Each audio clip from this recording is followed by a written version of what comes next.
much like with filters being pretty consistent from synthesizer to synthesizer, the same thing can be said about modulation options. So what we're going to do is just go through a few different synthesizers, beginning with those that aren't incredibly flexible with their modulation, up to some that are really limitless in what you're able to do. But what you're going to see is that there's consistency across the board. Some synths will give you just a few more options than others, but for the most part, what you're going to be using remains consistent from instrument to instrument to instrument. Some of your favorite patches on your most advanced modern synth may only be using a filter envelope and an amplifier envelope for modulation. And when we talk about modulation, we're talking about change that the instrument handles internally. So you're not turning a knob, the instrument is actually doing that for you. And we've already heard many examples of this with the amplifier envelope, right? Like if I want release,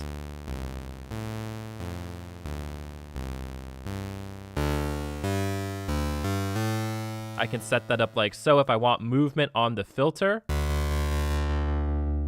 I can set that up by going and putting on some envelope depth. And now when I start to change this,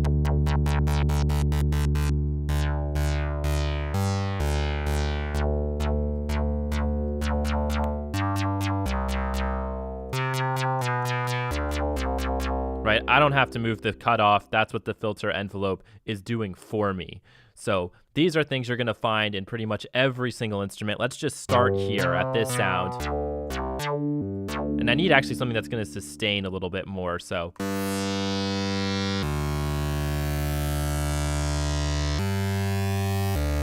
let's go here.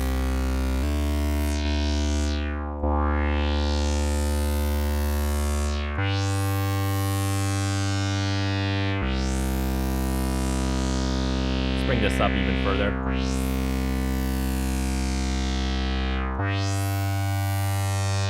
Cool, so I'm happy with that. So envelopes, right? This is ADSR. We know what that stands for. We'll look at a few more examples where we get visual feedback to help us out. But by now, watching me go through this, you should have a pretty good idea of what's happening with our filter and amplitude envelope. The next section I want to draw your attention to is this control area here. So by default, we already have some modulation sources set up. You just may not be aware of them. Let's start here with vibrato. All right, vibrato is pitch modulation, usually set to some kind of an LFO. And in this case, there's an internal LFO that's not connected with this modulation area over here, but that's just linked up with the mod wheel. And when we turn the mod wheel up, we will hear vibrato. So let's take that rate and bring it right up. And let's take the mod wheel, and you can hear the vibrato. So slow or fast.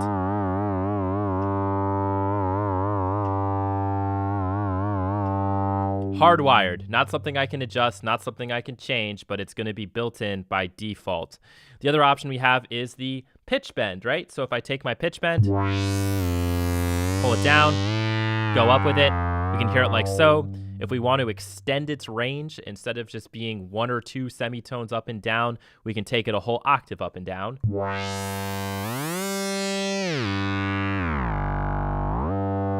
And then we have this option for oscillator 2. What this actually does is it doesn't allow you to get pitch bend on oscillator 1. So now when I'm turning it,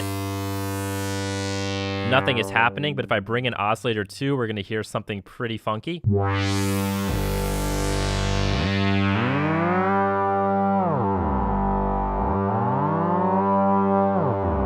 So only oscillator 2's pitch is bending, and I like the way that works, especially when you get a nice kind of mixed control in there. The other options we have to do with velocity. All right, velocity sensitivity, how hard or how soft you press a key. So if you're using a typing keyboard, like I'm using right now, that is not velocity sensitive. If I turn this up, it's having no effect. But when I reach over to my MIDI keyboard, with this cranked way up, we're going to be able to hear that I can get variation in how loud this is.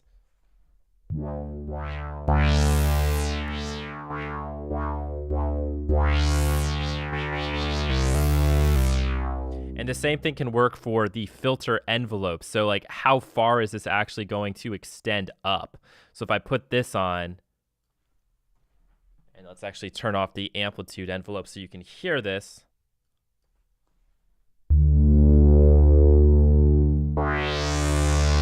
When I hit it harder, it's actually increasing the depth on that envelope, and so we're hearing this go further when I really punch a note hard. So again, these are hardwired in. I'm not able to go and route other things from the velocity to say, like, I don't know, the X mod. I can't take velocity and have it control X mod. I wish I could. That'd be pretty cool, but I'm not able to do that. All right, moving on to some of our other modulation sources. Why don't we go into the actual modulation area here? And this is really just a single LFO. All right, that's all it is. It's an LFO. And what we have here is our rate control, and then we have our option for choosing the shape. So we can go with a sine wave, a square wave, or sample and hold. We need to select a shape in order for this to work. If I go right now and I put my LFO that hasn't been selected onto oscillator 1, and I bring pitch up, no effect at all, until I choose my shape. And this is setting the depth, right? So if I'm all the way up, it's really going crazy. Bring it down. Staying a little bit more in the pocket. And I can do something like that. Could also set this to the filter cutoff. So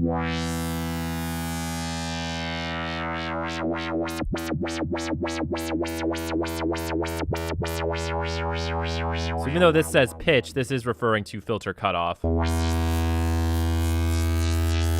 And if we were using some kind of like pulse width here, if we had a pulse selected for oscillator 1,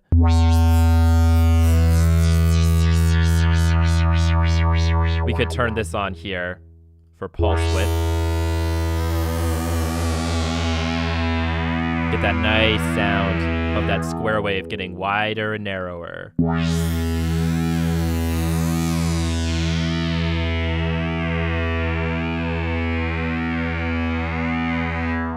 Okay, so that's most of the modulation options in here. This is an LFO. It's repeating over and over again in the shape of a sine. So it's that nice gradual up and down, something we've looked at before on this website a number of times. We could also use the square shape, which if we're doing this on pitch, we can really hear it.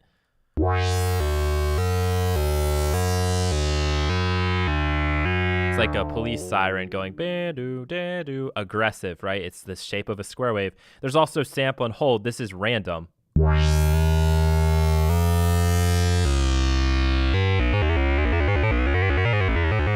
Compared to you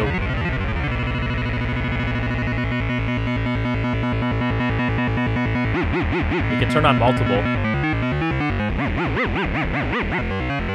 That's probably the coolest combination right there.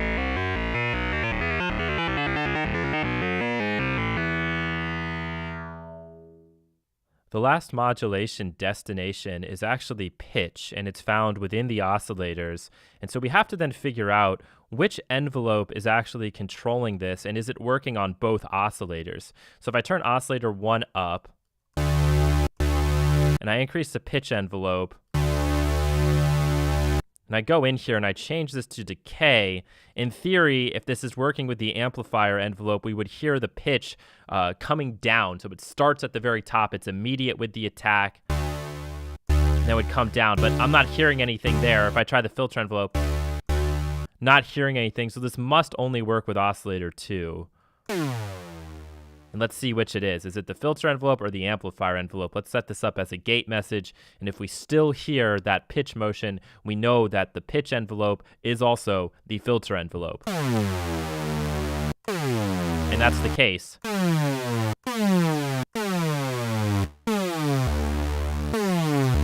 So if we want to fade out,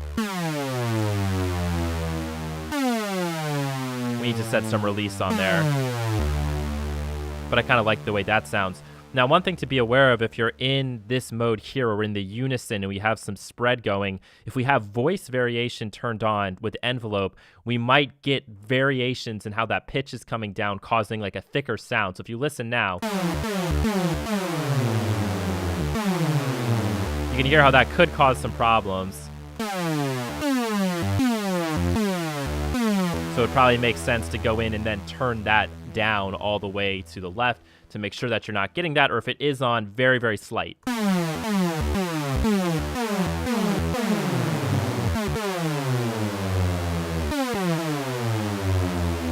So that's the OBXD and all of the modulation sources and destinations available to you. Very much hardwired, but gives you a ton of control nonetheless. Thousands and thousands of timbres are possible with those few amounts of modulation sources, even if they are hardwired. So something to keep in mind. Don't shy away because it's not unlimited. In fact, those limitations are often an instrument's strengths. All right, moving on to Synth 1, we see some very familiar modulators. We have an amp envelope, a filter envelope, a couple of LFOs, but then there are some new things as well that have been brought to the party. So if you remember, by default, it was hardwired for us to have vibrato. With this instrument, we do have vibrato by default, and that's the source 1, source 2, and destination. This is the most primitive mod matrix you're ever going to see, but the fundamental principles still apply to any mod matrix you encounter. You'll just probably have more options for sources and more options for destinations. So here what we have set up is the mod wheel. When I turn that up, it's going to LFO1 depth. LFO1 is here, and also to LFO1 speed, which is right here. Now, if I do it now, it's not going to work because I don't have the LFO turned on. But if I bring that on, we're going to hear the vibrato. Maybe you're not happy with the speed, like it's going too far, the depth of that.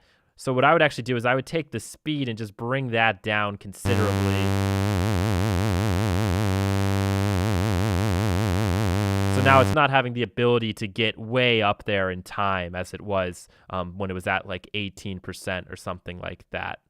The next thing I want to show you is the arpeggiator. You can argue that this isn't a modulator, that it's more of like a note effect.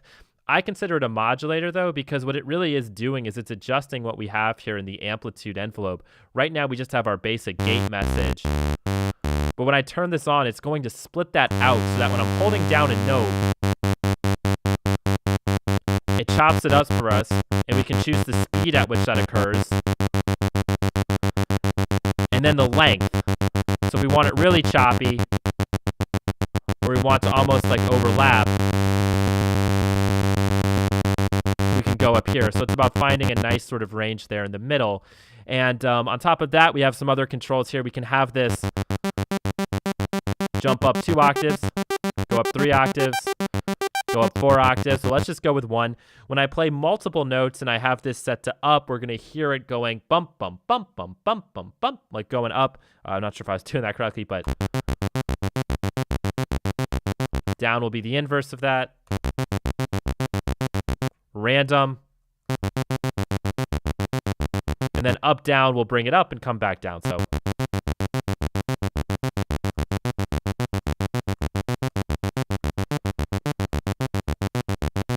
you can hear all of that like so. And this obviously is very useful when combined with your filter envelope here. And this is why I really do consider it a modulator, because it will re-trigger the filter envelope for each of those iterations. So let's go in here and actually bring this down. And then increase the gate time. And now we're going to go and use this like DAP filter here.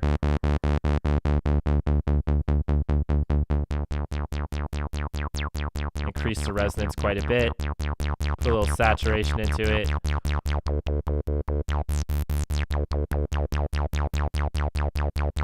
Something like that.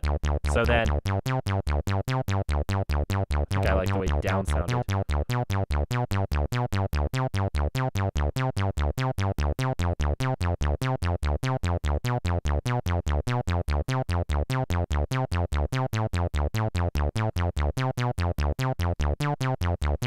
Something like that would work well, especially then if we were to go in and maybe add some unison, etc.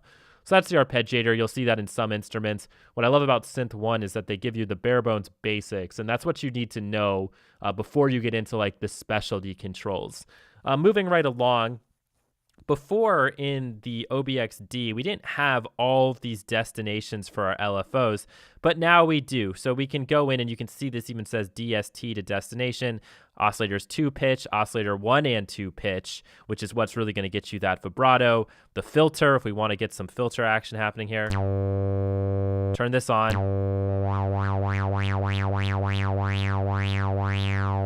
can adjust the speed. We can sync this to tempo. I'm going to slow it down a little bit because here with key, what this is actually saying is that it will re-trigger every time a new note is pressed. So if this is off, you're going to hear us getting different spots along the LFO. So you'll hear the filter closing and opening at different spots.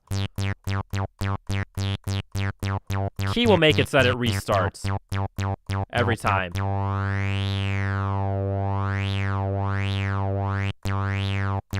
Always the same as compared to.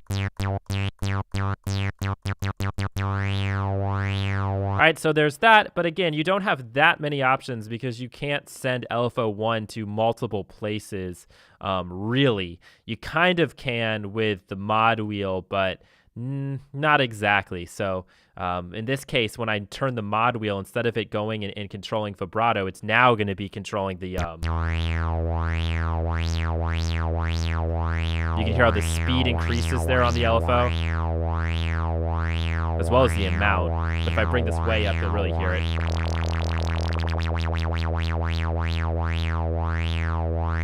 So in this case, it might make more sense to, instead of having the LFO, having our mod wheel control something to the LFO, we should go in here and maybe have it control something like chorus level. All right, so we'll turn the chorus on here. We'll bring level way down. So we can hear it bringing that in. That's probably going to be much more useful, and also have the mod wheel control the unison detune. That would be kind of fun. That's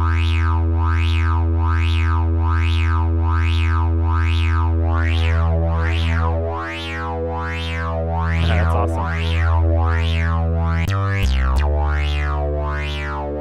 So that's something you could do.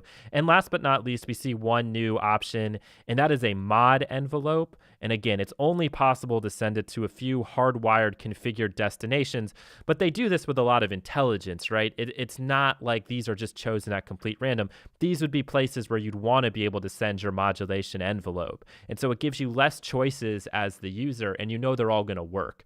So for example, we have oscillator 2 pitch. And so let's get like some kind of a balance here between the two. And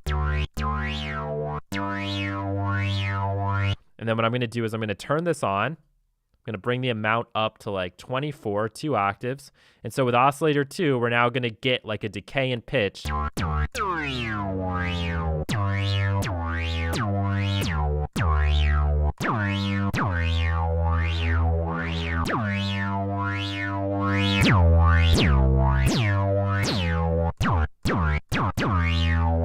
So that's kind of cool right there.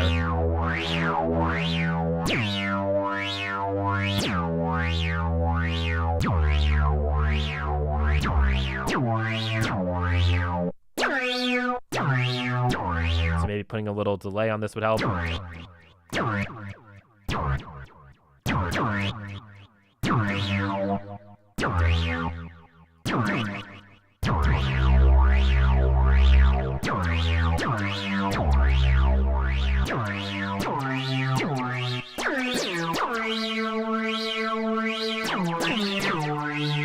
So something like that could even work, right? Some of it is just a little bit of experimentation. Maybe we put the arpeggiator back on. Ooh, that's not going to work, right? Because we put that on and it's trying to do that modulation envelope each and every time. It's getting caught.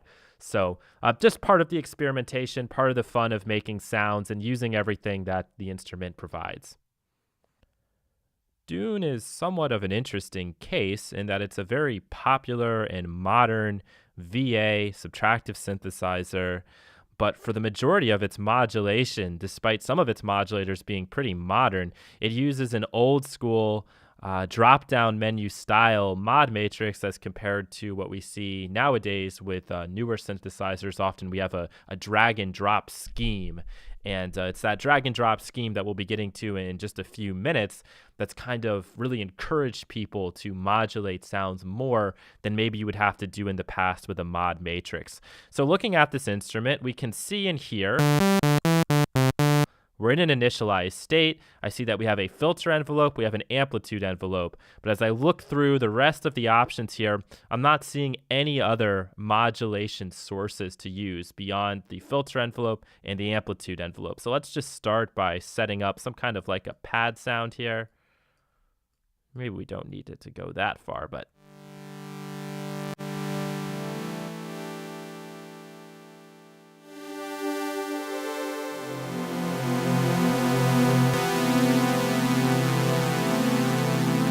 our release is probably a little bit too long there, so we'll just bring that back in. And then let's use a bit of this filter envelope. And if you remember, I talked about the prevalence and the popularity of the low pass. Look at all of the low pass options you have here inside of this instrument. So I'm just going to choose this one here, and we're going to add a little bit of movement. To do that, we have to set an amount. And I'm going to set up a pretty similar envelope here, maybe a little bit different.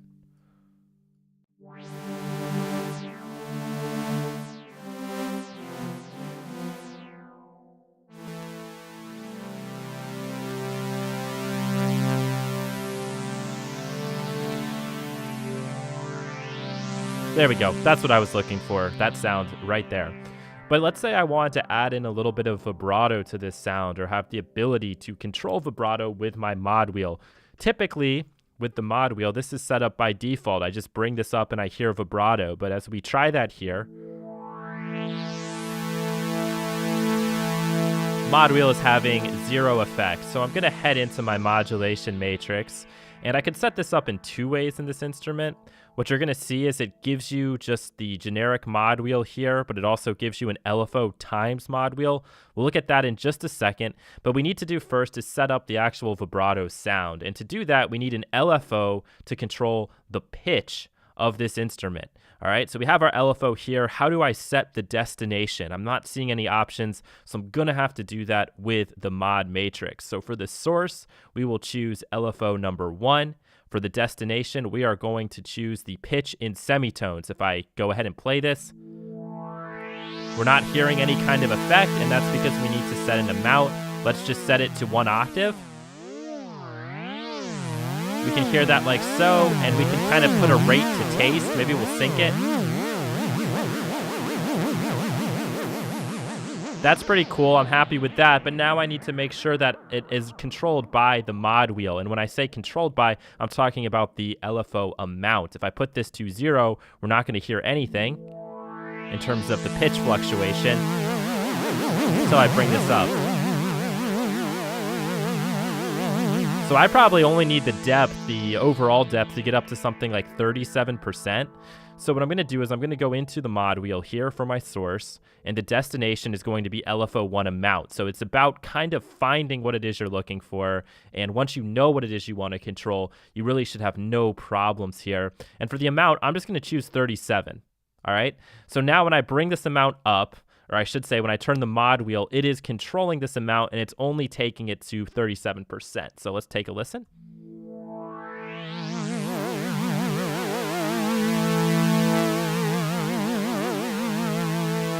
And it probably doesn't even need to go that far, to be honest.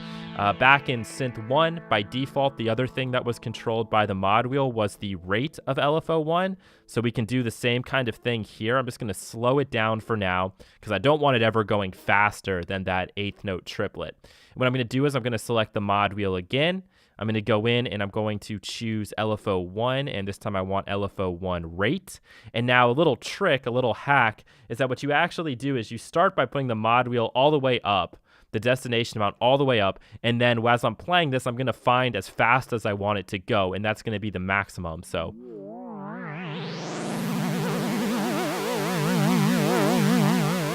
I probably never want it faster than that.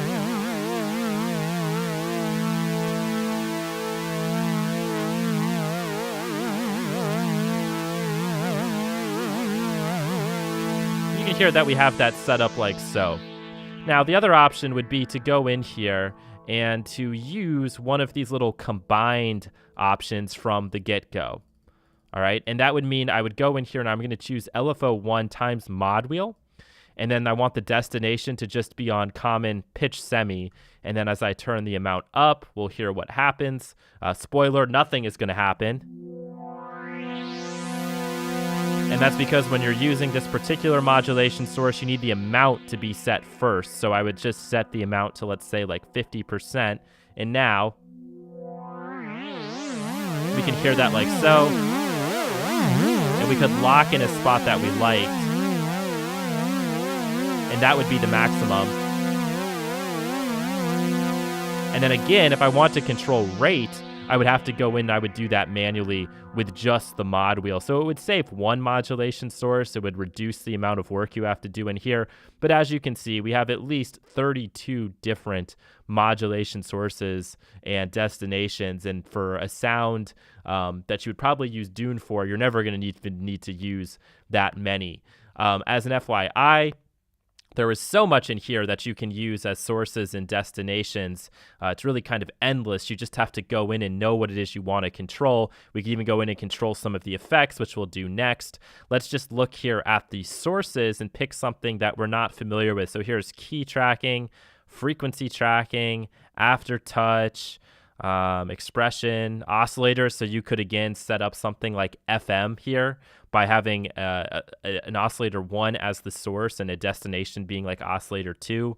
That would maybe be something cool to try on your own. But what I'm going to do is I'm going to give you a little bit of a preview of what we're going to look at next, which are things like multi-staged envelopes. So here in Dune, we have multi-staged envelopes. And with these, all you do is you double click and you set points. And so you can create something very interesting. The one downside is we don't have a release. Okay, so when I play through, we can also have this go through and just loop for us. Slow down the rate here a little bit. Add some curves, because why not? In fact, I'd probably do something like this.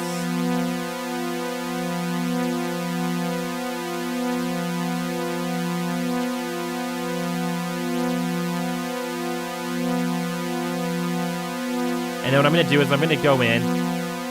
I'm going to go into my effects bus and we'll use something like chorus dry wet on this. This would be kind of a common thing you would do. And we also could maybe have this control distortion drive. That one's not sounding too good. Let's just use the exciter, although you may not really be able to hear that. We'll use the triode.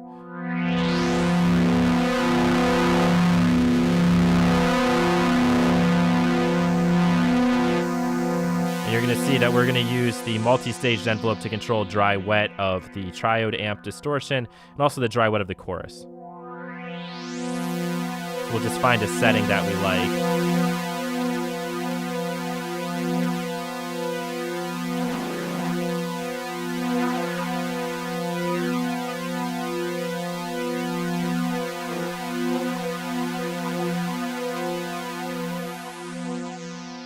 All right, cool. And we'll just go in here and we're going to choose multi-stage envelope 1 for both. Destination is going to be FX bus 1. We know we want to have the distortion dry wet. We also want FX bus 1, the chorus dry wet. And let's just set the amounts here to be 100% so that when on our multi-staged envelope we reach the very top, it gets to 100% dry wet. So let's take a listen to this and just hear what it sounds like.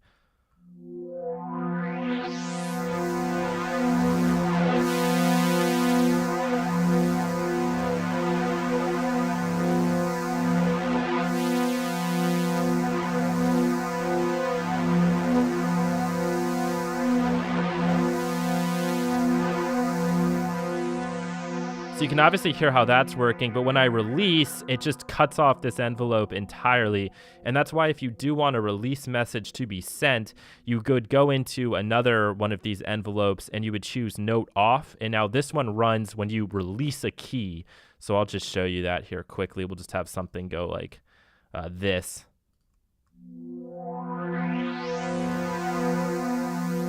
You can then see that it's going through. We'd even want this to be longer so that it would get the full release there on the amplitude envelope.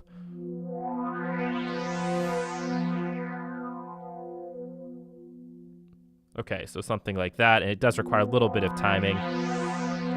We could sync this, but it would actually be easier not to. Okay, so something like that. So for example, we could go and we could take mseg2, and remember, these are just theoretical examples. I'm not saying these are like common things that you would often do. And maybe what we'd have it control is, we could control like the filter cutoff potentially. And that would be under filter cutoff. All right, let's take a listen to this. This is going to be kind of interesting.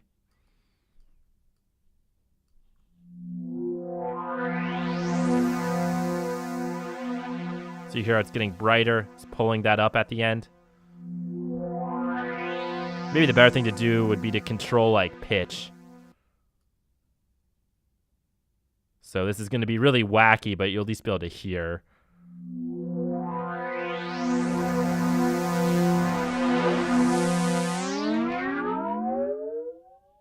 All right, let's do that one more time.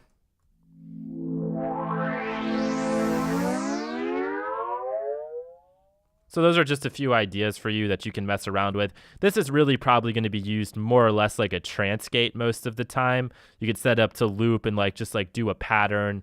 If you didn't want to use the arpeggiator, which there also is one of these built in that does have some presets. So just some things to experiment and explore on your own. So that is Dune and the classic mod matrix. Up next, we're going to look at Absynth, and this works as a great A-B comparison to what we just saw with Dune. To me, that instrument really encourages you to focus on what I believe the developers think are the strengths of that instrument.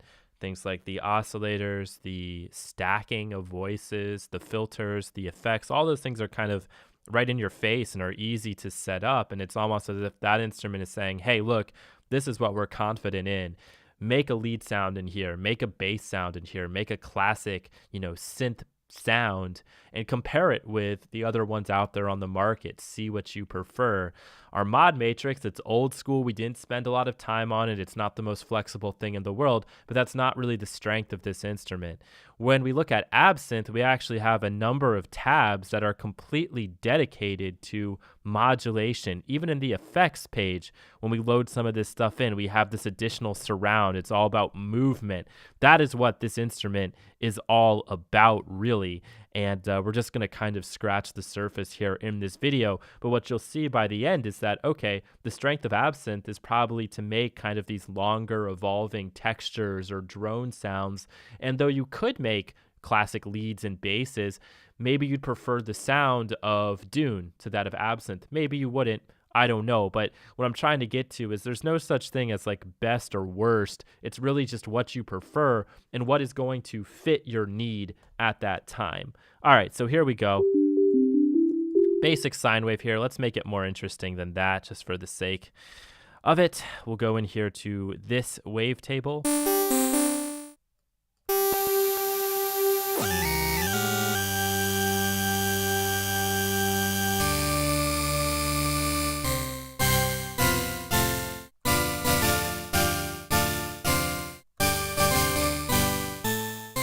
So even something like this is pretty interesting on its own.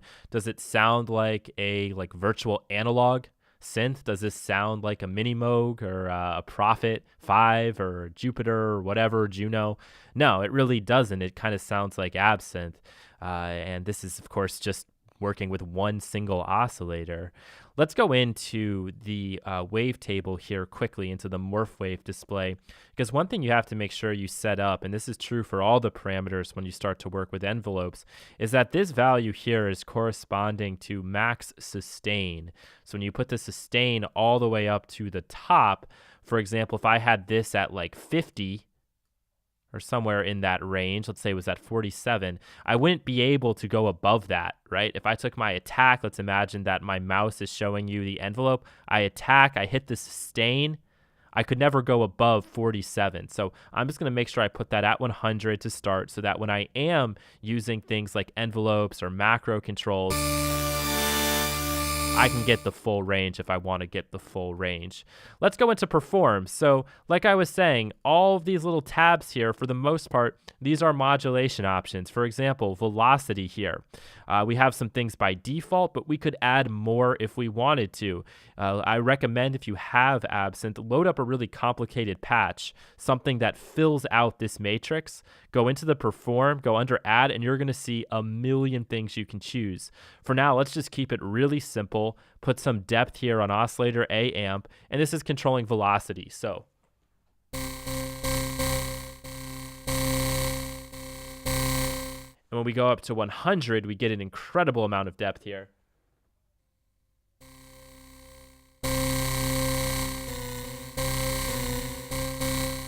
So, right, it makes sense that this is located in the Perform tab. When you're actually playing parts out, you know, how velocity sensitive do you want them to be?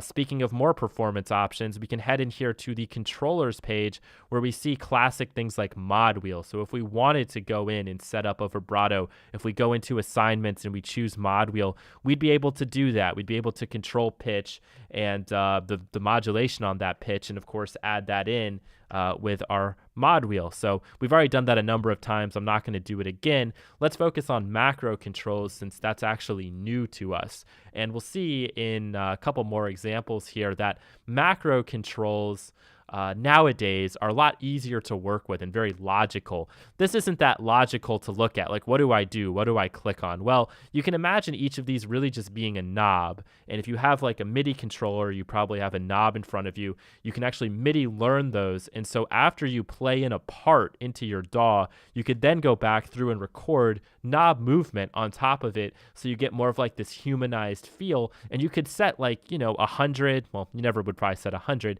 but you could set 10 or so things to all be controlled by that knob movement.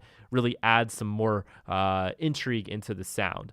So I have macro control 1. I'm going to go in here and I'm going to choose main morph.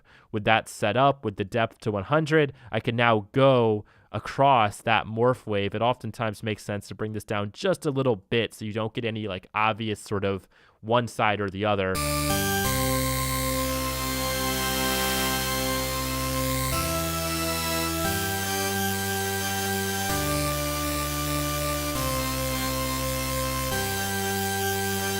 And just to take this one step further real quick, just so I can show you how this works, if I have something like a low pass filter, I could go back into the perform page and I could add the filter frequency here.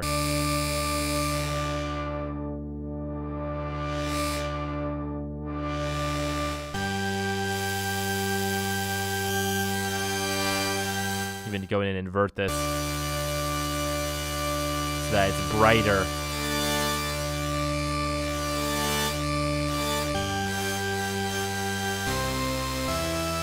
On this side and so forth. So just want to quickly show you how macro controls work, and that's a concept we'll see again with some more instruments. On now to the real strength of Absynth, which are its envelopes. And the reason I say this is the real strength is because every envelope can also contain an LFO, kind of like a hybridized approach here to your classic envelopes, LFOs. We can take this even further here, obviously. We have an LFO page, and these are kind of like global LFOs, and you can, choose whatever you want to choose here. But for the most part, nothing is new here. All of this is familiar and would only take you probably a minute to figure out. And that's why I like working in the envelopes, and that's what I'm going to show you here because it's kind of a little more special. All right, so right now here we have our sound going. And hopefully I can scroll over here. We're having some issues. I've been having issues with this recently and being able to grab everything. I can't see the first part on my attack, so I'm going to actually have to scroll over to it, and that way I can actually bring this up. All right, there we go. A little bit of a glitch, but hey, what's the glitch between friends? Maybe if I go back over, it'll be better. Yeah, that fixed it. All right, so this is your classic ADSR, right? Attack, decay, sustain, and release. But this is completely customizable. Remember I talked about the maximum value? So the maximum value that this can output is at 0 dB. We're using a full scale system. I can scale that back, right? So I would only want to come out to -5 and then maybe have it decay. But oh, wait a second, I can go even further with this. I can add in another envelope, or I should say more points. And so now we have that mseg happening. Maybe I want to loop this. I can go in, I can loop it. And so that's only going to take us through the sustain. When I let go, it will release. Let's go even further with this. Let's add an LFO onto this guy. But maybe I don't want the LFO during the attack portion. I'm just going to go in and put the depth all the way to 0. And maybe I want the LFO to be slow and then get faster through the different envelopes. So I'm just going to go ahead and slow this down here to like 2 seconds. Go into my next one. We'll put that at like 1 second. And then we'll go on to the release and we'll put that at like ½ a second. All right, so we'll be able to hear this.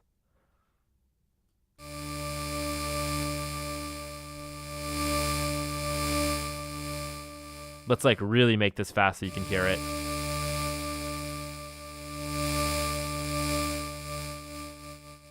Right? So even just with this, there's so much we could do.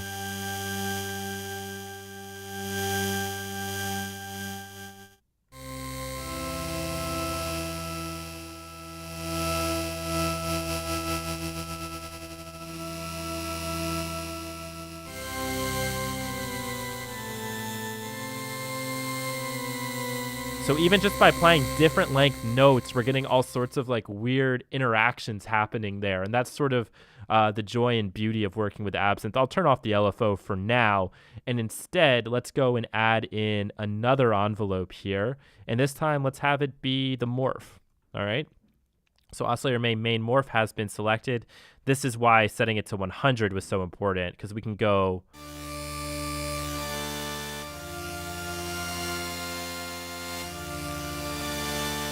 And here's where it gets really useful to use like loop, for example.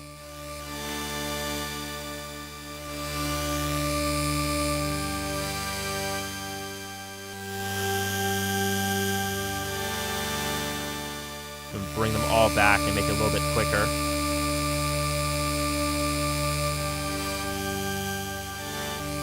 Let's choose loop this time.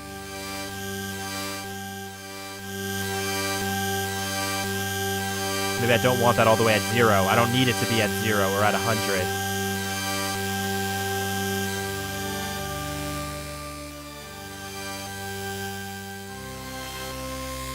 Pretty much anything is possible, and I can even add multiple envelopes on the same thing. So I could go and grab oscillator main morph again, and this time I'm actually just going to leave this alone. And what I'm going to do instead is just bring in my LFO. Choose the sustain option here. Increase the time.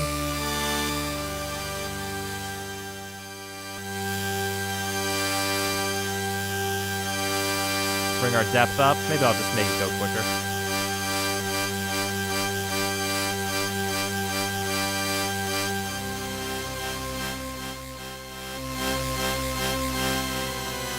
And you can get just so many really cool and wacky results in this guy. So I'm just going to make sure that this doesn't get too quiet.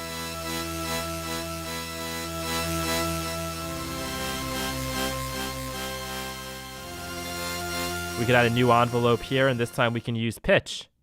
And so here is where I'm talking about that max sustain. So in this case, the transposition set at the patch level is at 0 here. But if I bring it up to like 12, now I'll have the ability to go both up and down. So that's kind of why I mentioned that before. So let's go in here and do something fun and interesting.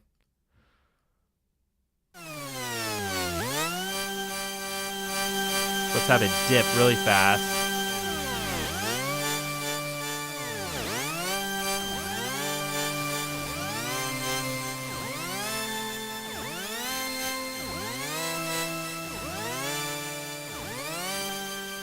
One other thing probably worth showing you is this master envelope here.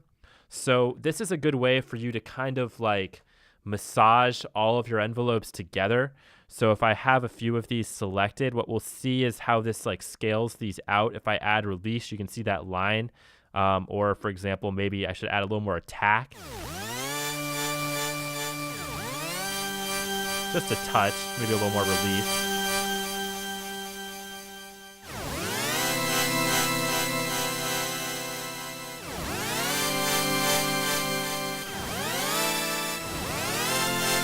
And so you can see why this would be useful for like lengthy textures or pads, because you can actually pull this out so that you have like a 56-minute envelope, or maybe that's 56 seconds. I'm sorry, excuse me.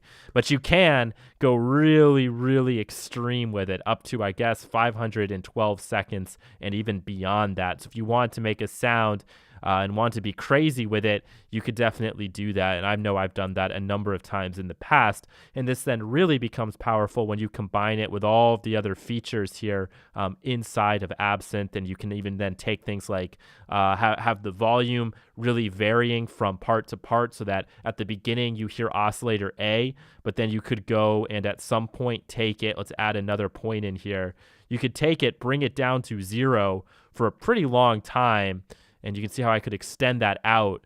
So this is multi-stage to the extreme. We could have this be at 0 for like 30 seconds while oscillator B is like coming in at that time and really sort of doing its thing. So we could have it be silent here at the beginning and then slowly start to fade up. All of that is possible inside of something like Absynth. So this is an instrument that's very flexible with its envelopes and with its modulation sources when you combine it with LFOs and whatnot and use the specialty effects that are built into it. But this isn't the most user-friendly scheme in the world. It's actually very intimidating to a lot of people. But once you know the method, it's actually pretty straightforward and simple.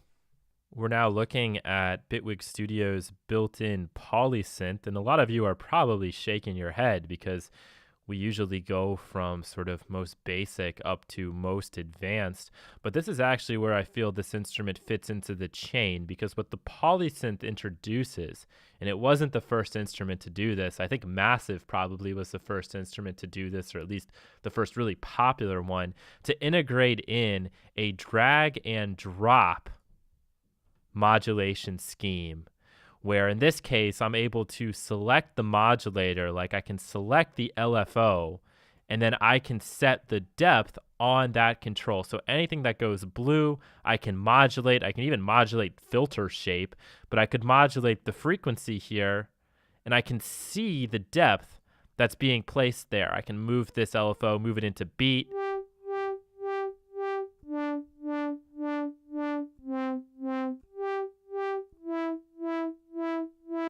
Right? And something like that is huge, because normally what we end up having to do is we have to like use a mod matrix, or everything is hardwired. We're not getting all of that visual feedback. And what this simplicity and this ease of use affords us is, in my opinion, it takes people who are very uncomfortable working with synthesizers and makes their life so much easier, because it encourages you to experiment. I think Absynth does it in some ways, but for many people that GUI is off-putting. But something like the polysynth, something like Massive, something like Serum, which we'll look at next, has this kind of a scheme, and it goes so far in kind of encouraging you to experiment with modulating different parameters. And we'll come back to this instrument when we get to the video on effects, because really we can turn this instrument into something very complicated because it allows us to put in effects and still use these modulators on those parameters. Also worth showing you are the macro controls. So I have the option to go in bipolar or just in a unilateral mode. And what's nice about this is when I go into bipolar, some of my controls are bipolar. For example, the shape control here on the oscillator is bipolar. And so if I go in here and I set the depth to be at 1, this should mean that by going all the way to the far right, I'm going to get the extreme there, or to the far left,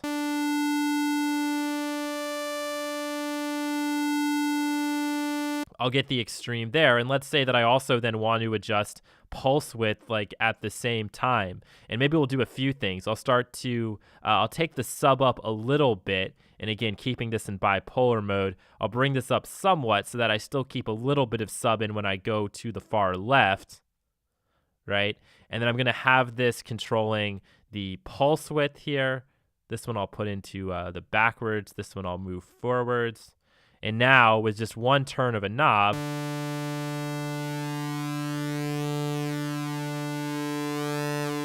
we get a pretty wide variety there. And we can also bring in perhaps a little bit of oscillator sync just to even take this idea a bit further. Go just a little bit.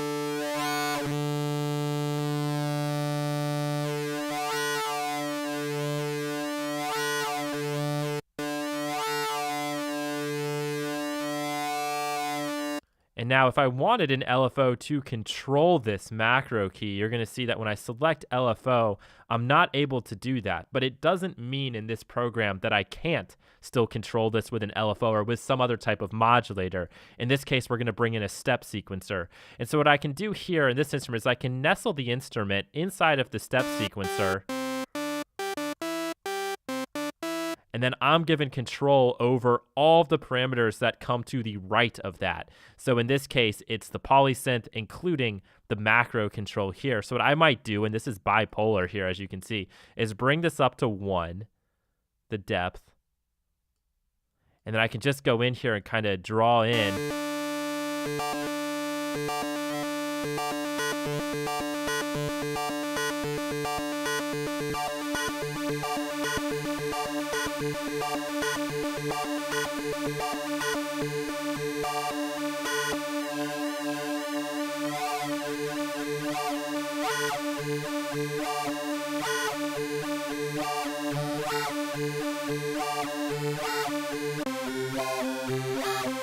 Create a really interesting sound. And then if I have like a long envelope here on the filter, we can really sort of combine this. I'm just going to set this up quickly here. Let's go and set some depth on this.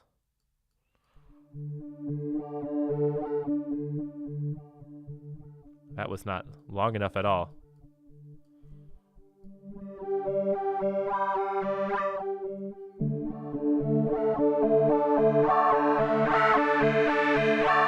Maybe I also want this controlling like oscillator FM. So I'm going to put oscillator FM up to like the middle just to start, just to take this a little bit further.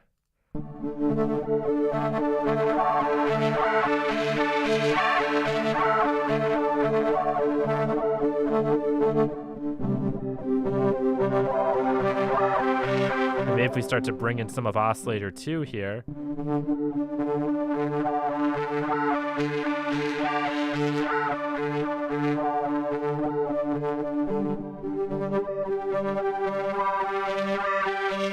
And I'm just showing you how easy it is to combine multiple modulators here using this drag and drop scheme. That's all I'm really showing you.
So there you have it, using drag and drop modulation system to encourage you I'd say, to experiment further than you might otherwise with just a classic static mod matrix. You really can't talk about modulation without talking about massive. And this instrument has been used countless times over the years and continues to get used today. And I'd say thanks in large part to the modulation scheme, which is mostly a drag and drop architecture where, for example, if we were to put envelope 1 on the wavetable position here, what I would have to do is drag and drop that on and then set the depth by dragging either up or down, depending on which way I want this to go. So for example, if I want to go between a square and a saw, which is what this wavetable is, I can set a long attack. We'll start at square, we'll come up to saw, and then eventually we will come back down to square. And let's go ahead and go to the amplifier envelope, which is here by default set to be number 4. And we're just going to create a gate message so that we don't get confused. All right, so we're going to go from a square to a saw, and then it's going to come back down to a square. We'll make this a little bit longer so that you can really kind of hear it. There's the square. And there it comes back to the saw.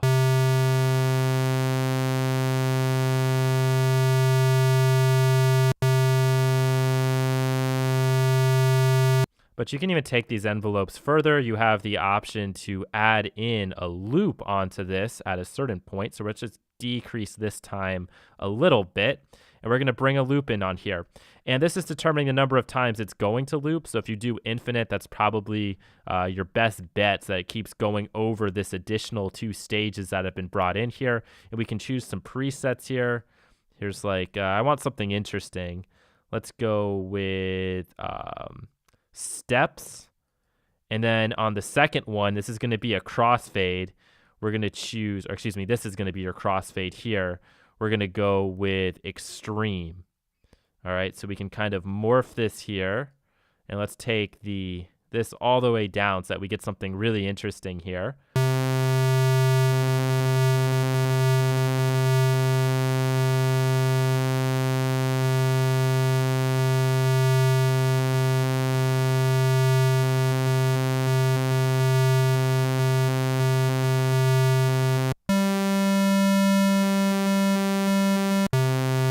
So that's pretty cool, right? We also have LFOs that are a little more complicated than you might think. So we could actually go in here, and what we're doing here is that we actually have 2 LFOs into each of these slots. We have 2 shapes. So at the top, we'd be getting a sine wave. At the bottom, we'd be getting a square wave. And again, we could set an envelope to modulate that actual control. Anything with a box under it is fair game to modulation. So maybe we go up here into our filter. We'll send all of oscillator 1 into filter 1. We'll grab something like the scream.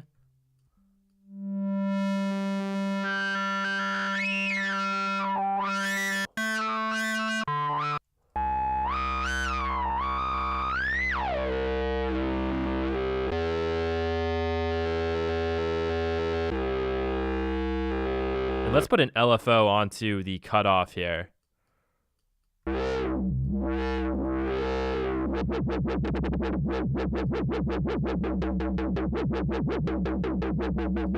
What we could actually do then is have another LFO controlling this parameter right here, just a basic sine wave, changing the shape of the LFO.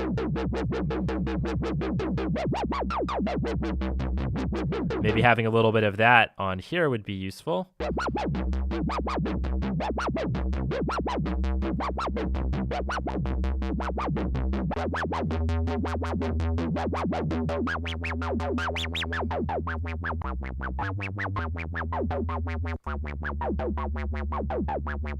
So you can hear it's actually a fairly complicated sound already. And if we head over into the voicing tab, let's go in here and just like throw on some unisono voices.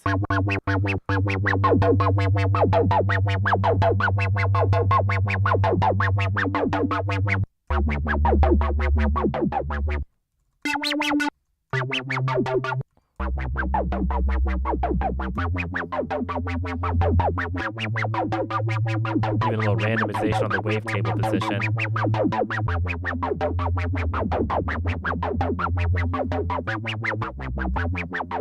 This might be a time where like distortion or feedback would definitely come in handy. So we go into our effects here and we find like the Bronner tube. And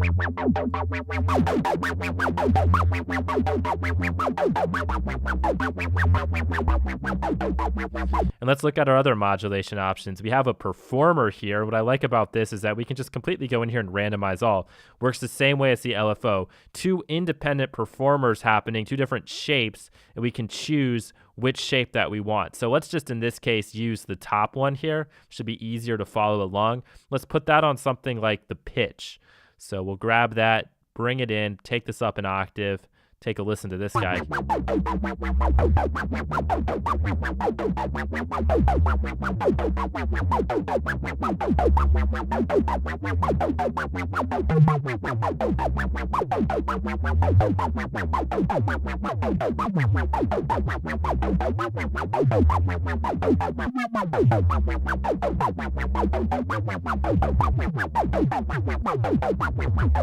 Let's go in here and maybe sync it.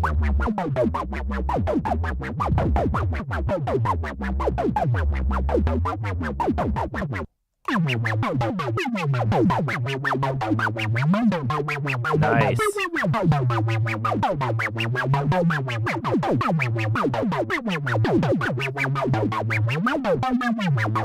Then we also have a step sequencer as well, not any different to the Bitwig one. We can randomize this, and this one might actually make more sense to put onto the pitch, and maybe we'll put the performer onto the dry wet here of this tube. Distortion effect. And let's go ahead and turn that off. Or I guess we should actually go in and delete it. I was trying to click off, I just missed it. Instead, we'll use the stepper because we do have a glide that we can use. So I'm going to go in here, I'm going to put this onto the pitch now, and now we have to go in and unmute this. And I love using the glide on this one. So.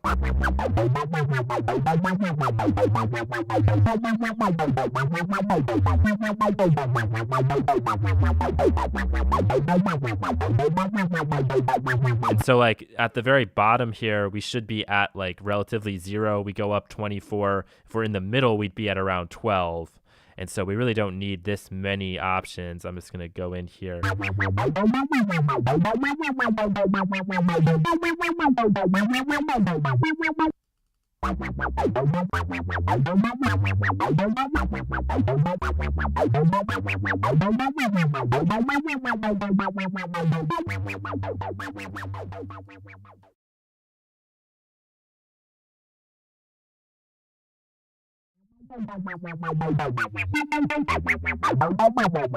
add another envelope onto that.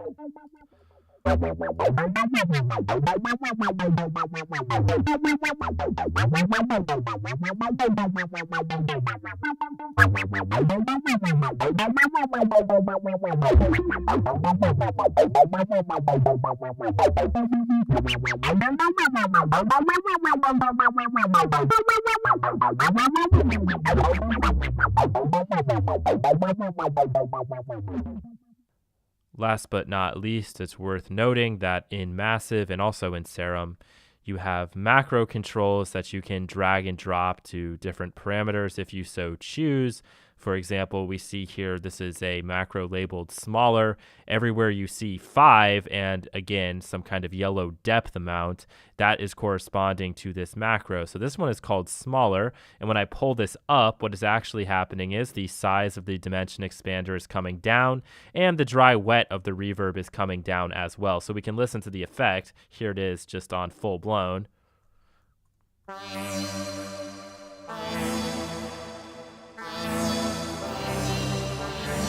But as I bring that up,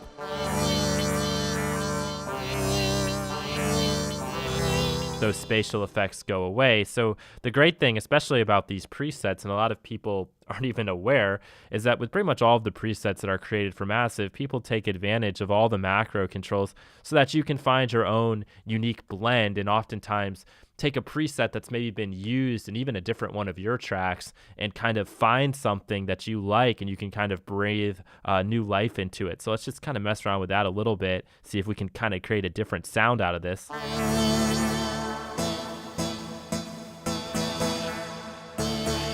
Kind of now create a pluck.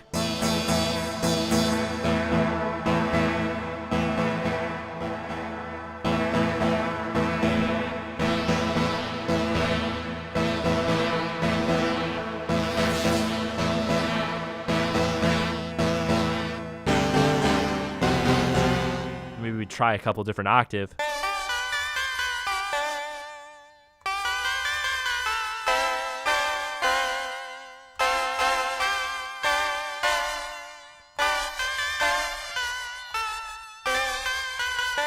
And then this might inspire me to say, hey, you know what? Maybe I don't even want the dimension expander in here. Maybe it would make more sense to put in some kind of like a delay. Let's try delay synced.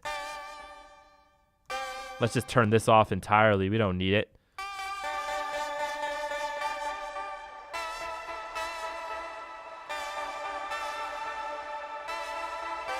Really verb it out.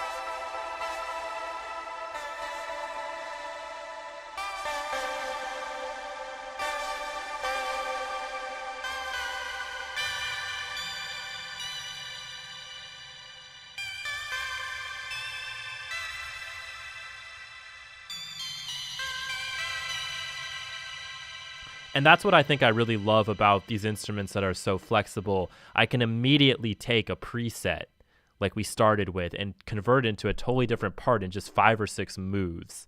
And that is all thanks to the modulation scheme. So this is a very long video. Thanks for bearing with it, but I hope you've sort of seen this transformation of hardwired modulation into really modulation being what makes an instrument that instrument, right? Without the drag and drop scheme, Massive just wouldn't be Massive, or without those multi-staged envelopes that you can draw on yourself, Absynth wouldn't be Absynth. And that's true for pretty much every single subtractive synthesizer you bring up. It's what allows you to classify, or I should say compare one to another. Again, thanks for watching, and let's keep this rolling.